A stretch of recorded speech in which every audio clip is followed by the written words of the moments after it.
Hello friends, તમારું સ્વાગત છે ગુજરાતી રસોઈની રંગતમાં।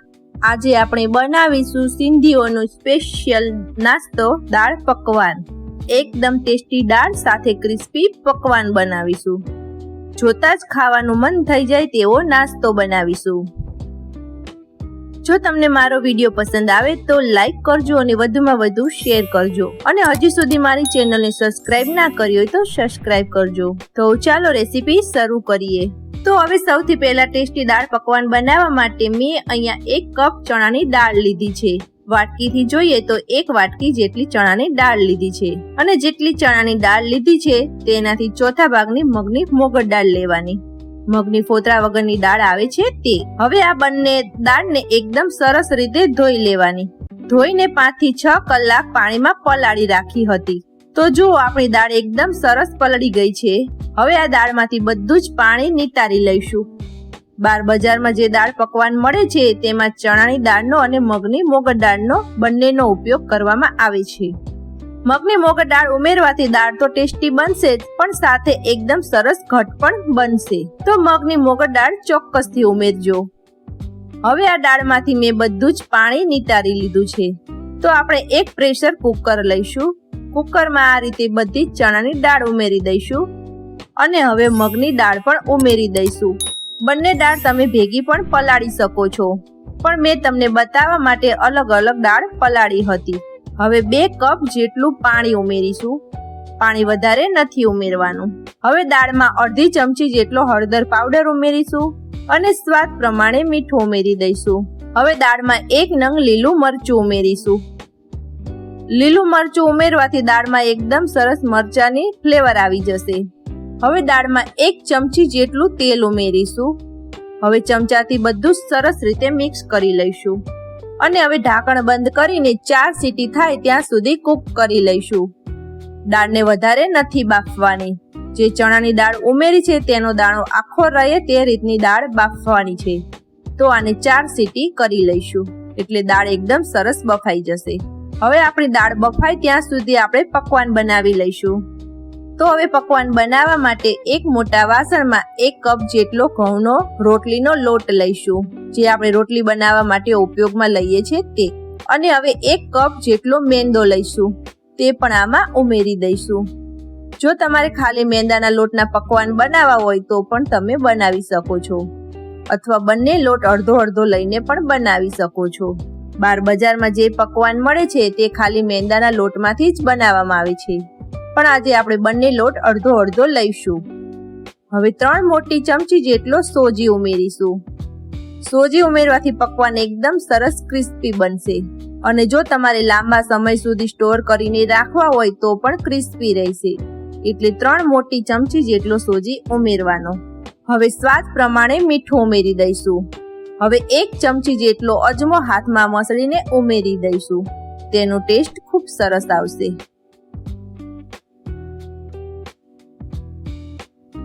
અને હવે 1 ચમચી જેટલું આખું જીરું ઉમેરી દઈશું। હવે આ લોટને પહેલા એકવાર મિક્સ કરી લઈશું। હવે મેં અહીંયા 3 મોટી ચમચી જેટલું તેલ ગરમ કરીને રાખ્યું હતું, તે પણ આમાં ઉમેરી દઈશું। હવે આ લોટને એકદમ સરસ હાથેથી મિક્સ કરી લઈશું।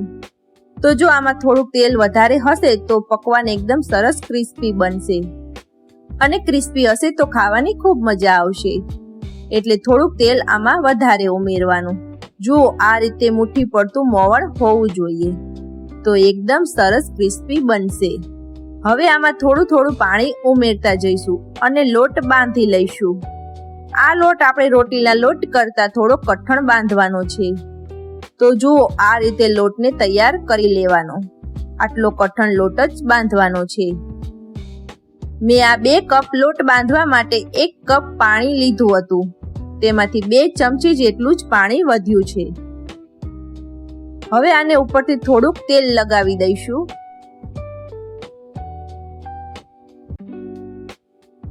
અને હવે ઢાંકણ બંધ કરીને 15 મિનિટનો રેસ્ટ આપીશું। તો હવે 15 મિનિટ થઈ ગઈ છે। તો હવે આપણે લોટને એકદમ સરસ રીતે મસળી લઈશું। તો જુઓ, લોટ એકદમ સરસ મસળી લીધો છે। હવે આમાંથી મીડિયમ રોટલી કરતા થોડાક નાના લુવા વાળીશું.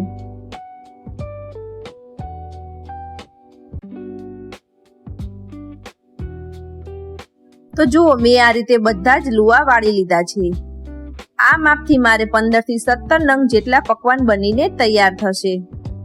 તો હવે આને કોટનનું ભીનું કપડું ઢાંકીને રાખીશું, એટલે લોટ સુકાઈ ન જાય.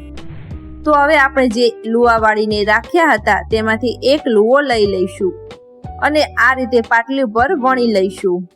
આમાં અત્યારે કોરા લોટની કે તેલની કાંઈ જરૂર નહીં પડે. જો લોટ એકદમ સરસ કઠણ બંધાયેલો હશે, આને એકદમ સરસ પાતળી વણી લેવાની છે. જો જાડી રાખશો તો તે સોફ્ટ થઈ જશે અને ક્રિસ્પી નહીં રહે, એટલે એકદમ પાતળી પૂરી વણી લેવાની. તો જુઓ, આ રીતે આની થિકનેસ રાખવાની છે. તો હવે એક પૂરી વણી લીધી છે. હવે કાંટાવાળી ચમચીથી આના ઉપર કાણા પાડી દઈશું, જેથી તળતી વખતે તે ફૂલે નહીં અને એકદમ સરસ ખસ્તા અને ક્રિસ્પી બને. તો આ રીતે પૂરી એકદમ સરસ વણાઈ ગઈ છે. હવે આ રીતે આપણે બધી જ પૂરી વણીને તૈયાર કરીશું. તો હવે તમે જોઈ શકો છો કે મેં આ બધી જ પૂરી વણીને તૈયાર કરી લીધી છે. હવે આને ફ્રાય કરી લઈશું. તો હવે પૂરીને ફ્રાય કરવા માટે મેં અહીંયા તેલ ગરમ કરવા માટે મૂકી દીધું હતું. તો હવે તેલ એકદમ સરસ ગરમ થઈ ગયું છે. હવે તમને બતાવી દઉં કે તેલનું ટેમ્પરેચર કેવું રાખવાનું. હું અહીંયા નાની સાઈઝની એક પૂરી નાખું છું, તો તે ધીમે ધીમે ઉપર આવે છે, એકદમ તરત ઉપર નથી આવતી. તો આ રીતનું તેલનું ટેમ્પરેચર રાખવાનું છે. જો વધારે હાઈ ફ્લેમ પર તમે તળશો તો તે અંદરથી કાચી રહી જશે અને ઉપરથી વધારે બ્રાઉન કલરની થઈ જશે. તો એનો ટેસ્ટ બહુ સારો નહીં આવે. એટલે આને મીડિયમ ગેસ ઉપર જ તળવાની છે. તો હવે આ રીતે આપણે તેને ધીમે ધીમે તેલમાં મૂકી દઈશું અને આ રીતે ઝારાથી થોડું થોડું દબાવતા રહીશું. અત્યારે આપણે મીડિયમ ટુ સ્લો ફ્લેમ પર જ તળવાની છે. હવે આને પલટાવી લઈશું.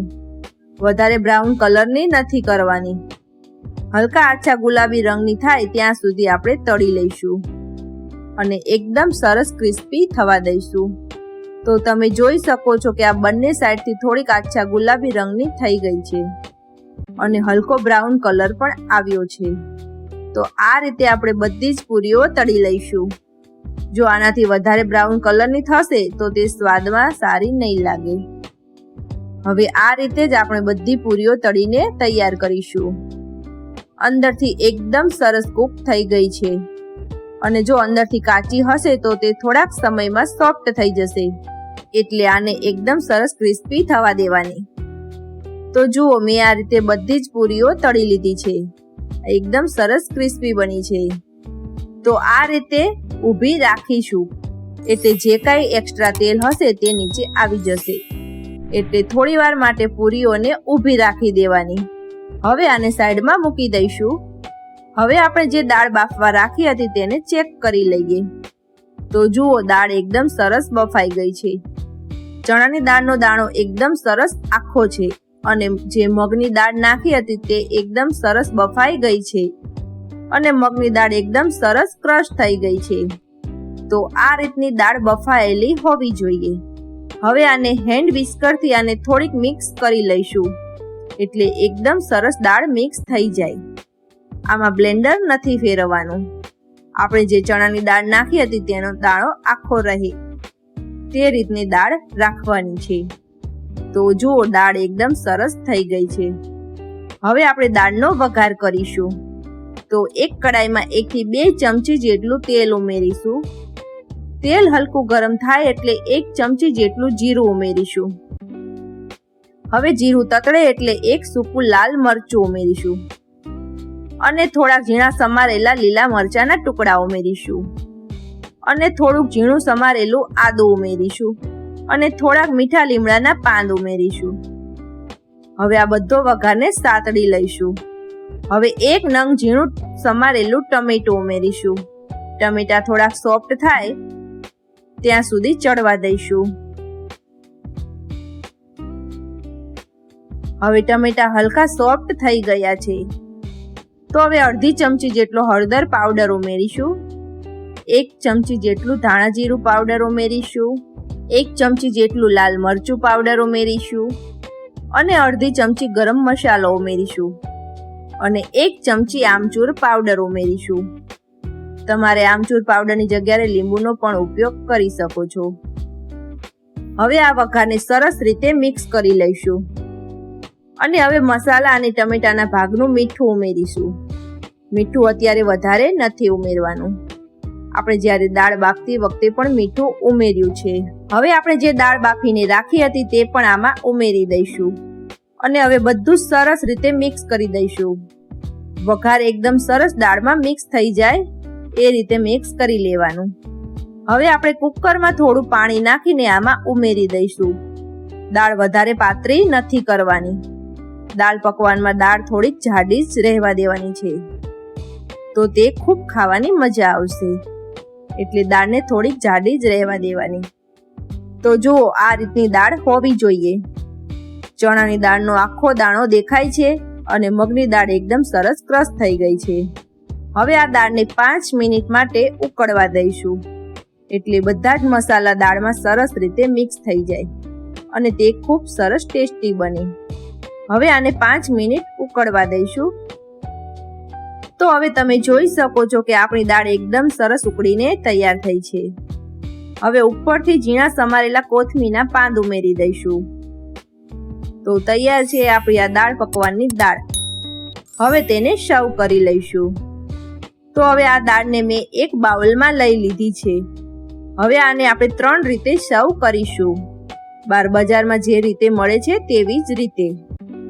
તો હવે આ દાળમાં આપણે આ રીતની મીઠી ચટણી ઉમેરીશું અને થોડી કોથમીર મરચાંની તીખી ચટણી ઉમેરીશું અને થોડી ઝીણી સમારેલી ડુંગળી ઉમેરીશું અને થોડાક ઝીણા સમારેલા ટમેટાના ટુકડા ઉમેરીશું અને હવે ઝીણી નાયલોન સેવ આવે છે તે પણ આમાં ઉમેરીશું અને ઉપરથી થોડાક દાડમના દાણા ઉમેરીશું અને હવે થોડોક શેકેલા જીરાનો પાવડર ઉમેરીશું.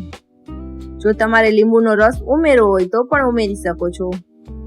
તો આ એક રીતે સર્વ થાય છે, જે બહાર બજારમાં મળે છે તેવી રીતે. હવે આપણે બીજી રીતે સર્વ કરી લઈશું અને હવે બીજી રીતે આપણે એક પકવાન લઈશું અને તેના ટુકડા કરી લઈશું. તો જુઓ, એકદમ ક્રિસ્પી બનીને તૈયાર થયા છે. આનો આ રીતે ભૂકો કરી લેવાનો. તો આ પકવાન તમે જોઈ શકો છો કે આના અવાજ ઉપરથી જ ખબર પડશે છે ને એકદમ ક્રિસ્પી. હવે એક વાટકામાં આપણે જે પકવાનના ટુકડા કરીને રાખ્યા હતા તે આમાં ઉમેરી દઈશું અને તેમાં આ રીતે દાળ ઉમેરીશું અને ઉપરથી ઝીણા સમારેલા ડુંગળીના ટુકડા ઉમેરીશું અને ઝીણા સમારેલા ટમેટાના ટુકડા ઉમેરીશું અને થોડાક દાડમના દાણા ઉમેરીશું અને હવે ઉપરથી મીઠી ચટણી ઉમેરીશું અને હવે લીલી તીખી ચટણી ઉમેરીશું અને હવે ઉપરથી થોડી ઝીણી સેવ ઉમેરીશું અને થોડોક શેકેલા જીરાનો પાવડર ઉમેરીશું. તો બીજી આ રીતે સર્વ થાય છે. હવે એક ત્રીજી રીતે પણ બતાવી દઉં. તો હવે ત્રીજી રીતે આપણે એક ડીશ લઈશું અને ડીશમાં આપણે આ રીતે એક પકવાન રાખી દઈશું અને હવે ઉપરથી દાળ બનાવીને રાખી હતી તે પણ આમાં ઉમેરીશું અને હવે થોડાક ઝીણા સમારેલા ટમેટા ઉમેરીશું અને થોડી ઝીણી સમારેલી ડુંગળી ઉમેરીશું અને થોડીક મીઠી ચટણી ઉમેરીશું અને થોડીક તીખી ચટણી ઉમેરીશું અને થોડાક દાડમના દાણા ઉમેરીશું અને છેલ્લે થોડી ઝીણી સેવ ઉમેરીશું અને શેકેલા જીરાનો પાવડર પણ ઉમેરી દઈશું. તો આ 3 રીતે બજારમાં દાળ પકવાન સર્વ થાય છે. તો હવે તૈયાર છે સિંધીઓના ફેમસ દાળ પકવાન.